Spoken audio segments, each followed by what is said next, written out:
ராதே கிருஷ்ணா.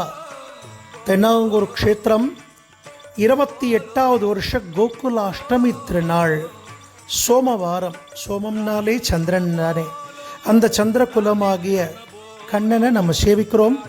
எப்பவும் 2 கையும் இடுப்பில் வச்சுருக்கிற பாண்டுரங்கன் தான் கையில் வேணுகோபாலனாக புல்லாங்குழல் வாசிக்கிற கண்ணனாக நிறைய திருவாபரணங்கள் போட்டுண்டு மஞ்சள் பட்டு பீதாம்பரம் கட்டிண்டு மயில் பீலி வச்சுண்டு வேணுகோபாலனாக திரிபங்கத்தோடு பொலிந்து நின்ற பிரானாக திவ்ய தரிசனம் கொடுக்கிறார் கண்ணன்.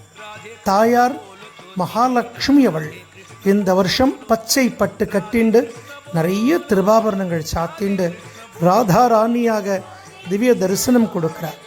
தசாவதாரத்தில் உயர்ந்த அவதாரமான இந்த கண்ணனை சேவிக்கிறதுக்கு தான் ரிஷிகளும் யோகிகளும் காத்துருக்க இந்த கோகுல அஷ்டமி நன்னாளில் நம்ம ஏகாந்தமாக இந்த தென்னாங்கூர் க்ஷேத்திரத்தில் இன்னிலிருந்து 7 நாள் வைபவம், விதவிதமான அலங்காரங்கள் கண்ணனுக்கு நடக்க போகிறது. வாங்கோ தென்னாங்கூர் க்ஷேத்திரத்துக்கு வந்து கண்ணனுடைய அனுகிரகத்தையும் குருஜி ஹரிதாஸ்கிரி சுவாமிகளுடைய அனுகிரகத்தையும் நாம் பெறுவோம். ராதே கிருஷ்ணா, ராதே கிருஷ்ணா. ஜெய் குருஜி.